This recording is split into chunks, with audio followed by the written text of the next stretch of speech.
Hi, welcome to Made to Heal with Angela Brown. So I've heard a lot of people, as I've gotten older and as I've had younger kids, like, oh, it just gets worse from here. You're forgetful. It just gets worse from here. And I've deep down, I'm like, I just refuse to believe that. I'm not going to believe that it just gets worse. So here's what I do to help my memory. I will tell you here in a minute, but let me tell you about my 12-week online course. September 16th is when it starts and it goes to December 2nd. It's an hour to an hour and a half online live Zoom call with like-minded people, growing spiritually, emotionally, mentally, and physically. If you're stuck in childhood trauma or abuse, verbal, emotional, physical, whatever, emotions that are trapped that you haven't been able to release and let go of, and just whatever those negative emotions that rule your day, if you feel like you have a lot of anger or depression or anxiety or frustrations or worry or whatever it is, this class covers all of that because I was stuck for 30 plus years and I dealt with suicidal thoughts and depression. And it has been going on 9 years where I haven't had any of that. And I attribute it to all these tools and techniques that I feel personally that God has brought into my life for healing spiritually, emotionally, mentally, and physically. Check out the link below if you're interested in that. Okay, so what have I done to help my memory? What have I done that has helped my brain fog? I don't know about you, but I've had a lot of kids, and in pregnancy and when your kids are small, sometimes you find yourself in a lot of brain fog. And I feel like my memory is tons better than what is in my 30s, now in my 40s. And I'm going to tell you what I have done because there's times, for the most part, I feel like my memory is really good. But there's times off and on to where I'm like, oh my gosh, why am I so forgetful lately? Like it's been a problem and it comes up every now and again. So let me tell you what I do. First of all, I have not had sugar for going on a little over 2 years. I don't eat any sugar. Now, I let me recant. I don't go finding sugar, right? I read the labels, and there's been times where my daughter has made something. I'm like, oh, that's really good, and then I'll say, what are the ingredients? I'm like, oh, okay, I won't be eating that again. But that was really good. That was a treat. So I'm pretty strict on the no sugar thing. But people will be like, oh my gosh, I can't live without sugar. I have to have sugar. You're right. Your body has to have sugar. And the great forms of sugar that I like to get my sugar in is through fruit, dates, and honey. Those are the sources where I get my that my sweet tooth is helped. But I'm telling you, ever since I've taken sugar out of my diet, my memory has been fantastic. So that is something that I do. Sugar chemically alters your mind and puts you in a brain fog, along with all other sorts of health ailments.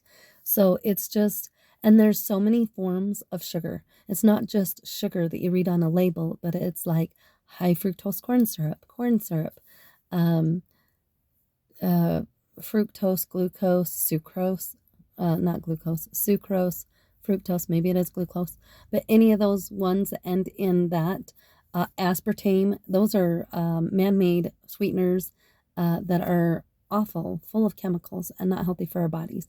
So pay attention to your labels and what it is going into your system. Also, those dyes, those additives, preservatives that they add to food, that is going to create a brain fog too. So stick more to whole foods and just the way God intended for us to eat them, right? So that will help your memory. Also, I just find myself, I'm on the go, go, go. I have high energy, whatever. And so I have found that why am I so, not relaxed and I can't remember things? I just go, okay, you know what? I need to slow down. I need to give myself some quiet time. I, and usually when I find myself in going forever or going really fast and not being able to think clearly, I'm like, oh, yeah, I haven't taken the time to connect with God properly. So it's like when we take that time to have that stillness, the quiet time, and, um, and mindful breathing. Mindful breathing is huge on getting enough oxygen to the mind so we can have clarity of mind. We eat 3 times a day. We should be getting enough oxygen at least 3 times a day. Just reminding ourselves to take a deep inhale of fill up those lungs with air and then let it out, and then do it for a few minutes at least before we eat or after we eat each meal. Being mindful in our breathing, that will help clarity come to our mind. Also, meditation. Meditation is a wonderful tool to take a little time out, whether you got 3 minutes, 5 minutes, 10 minutes, a few times a day if you can. So, meditation is amazing at clearing the mind and being able to focus. And it really, really helps with that brain fog and the forgetfulness.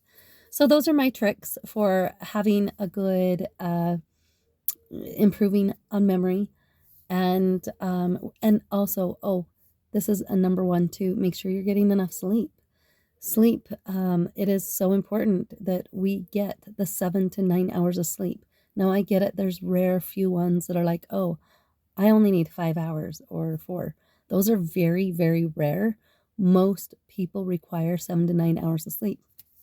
And when you're not getting 7 to 9 hours in a sleep in a night, in your 30s and 40s, I saw a study that if you are not getting your sleep in your 30s and 40s, the 7 to 9 hours that our body requires, then our chances for dementia and Alzheimer's, I think maybe it's just Alzheimer's, but chances for Alzheimer's goes up. It skyrockets like 7 times higher, 5 to 7 times higher. It's quite significant.